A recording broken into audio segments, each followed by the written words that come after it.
Hello and welcome to my channel. At sa video ito ay try nating magpag-green ng Yoast SEO. So ang objective lang natin dito ay mapag-green yung ating SEO indicator.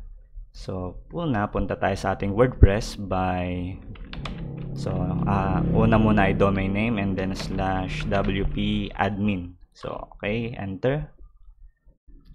Yan. So, kailangan natin mag-login. So, ito yung ating inilagay nung installation ng ating WordPress, yung username at password doon. So, click login. Once na na-type na natin yung ating username at password. Yan. So, nandito na tayo sa ating WordPress. And then, punta tayo sa pages. Yan. Then, yan. So, may mga napag-green na tayo dito. See about us, contact us, home, map history, my account, privacy policy. Yan. So, pili tayo ng So, ito yung ating try nating pag-greenin itong terms and conditions. So, wala pa siyang naka-indicate na color kung siya bypass sa ating SEO. So, gray.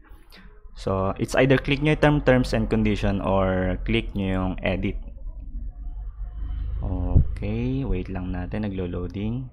So, ayan, nandito na tayo sa ating terms and conditions. So, ito yung ating title, terms and conditions. Ito yung ating terms and condition description. Ayan.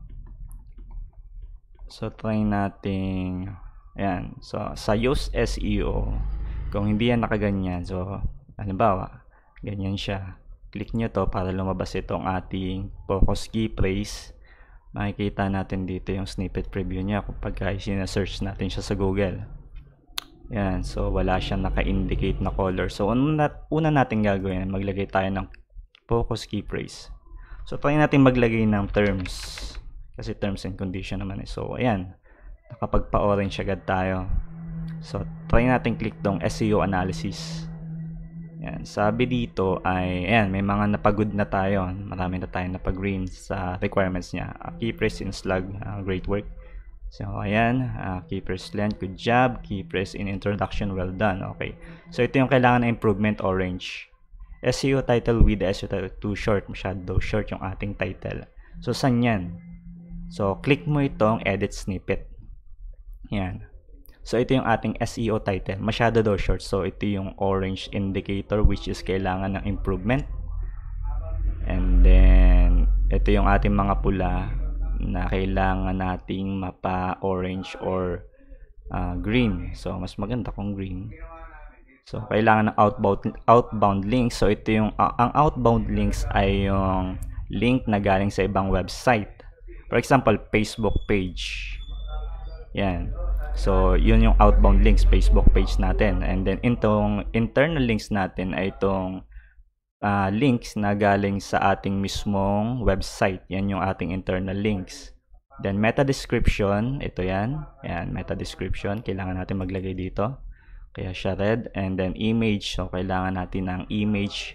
So isa yan sa mga requirements para mapag-green ito. So una ay i-improve natin itong SEO title. So SEO title masyado daw short. So kasi ito ay terms and condition QWBMA. So, gawin natin siyang mas mahaba. Okay, punta tayo dito. Alisin natin itong SEO title na variable. And then, lagay natin dito ay Quezon Wood and Bamboo Manufacturers Association. So, sumobra tayo kaya siya nag-red. Kasi terms and condition din yan. So, try natin paikliin ba. Terms and conditions. Ayan, sakto lang siya. So, green na. Okay na yun. Tingnan natin sa SEO analysis. So, wala na siya yung orange. And then, sunod natin itong dito muna tayo sa outbound links. So, sa outbound links ay ilagay natin yung ating Facebook page. So, Facebook page. Ngayon, gagawin natin ang link yan. So, highlight nyo itong Facebook page and then, makikita nyo to link. Click nyo yan. Then, lagay natin dito ay facebook.com/QWBMA. So, ito yung Facebook link ng page nila. Yan, so click natin itong apply. So ayan, may link na tayo. So check natin dito sa ating SEO analysis. So wala na yung ating outbound links. Next, ating internal links. So nasa terms and condition tayo. Pabalikin natin siya sa home. So back to home. Ayan, so highlight natin and then lagyan natin ng links. So quezonmanufacturer.com. So ito yung ating home. Ayan, so apply. Ayan, check natin. Ayan, so ito na lang, meta description length. No meta description has been specified. Wala tayong nakalagay na meta description. So ang gawin lang natin, kuha lang tayo dito ng isang paragraph. Ayan, so kunin ko to, copy, and balik tayo dito sa ating meta description. So paste. Ayan, so nakikita natin dito na orange, which is ang sabi dito ay the meta description is over 156 characters. To ensure the entire description will be visible, you should reduce the length. Bawasan daw natin para para makita daw lahat yung description. So try. So delete lang natin hanggang mapag-green siya. Ayan. Delete. Oops, green na siya dyan. And then okay. Key phrase meta description specified does not contain the key phrase. So wala tayong nakalagay sa ating meta description na key phrase. So dito sa meta description wala daw tayong ganitong terms. So pwede naman nating lagyan. So ano ba? Terms. So check natin. Oh, ayan, wala na. Ang kulang na lang natin ay, so green na yung ating SEO. So kumpletuhin na natin yung ating problems. Meron pa tayong isa pang problems dito. Image attributes. No image appear on this page. Maglagay daw tayo ng image. So lagay natin siya sa baba. So ayan. Click mo itong add image. So meron akong mga image sa library. Kung wala pa, pwede kang mag-upload. And then ito, so click ko na lang dito sa media library.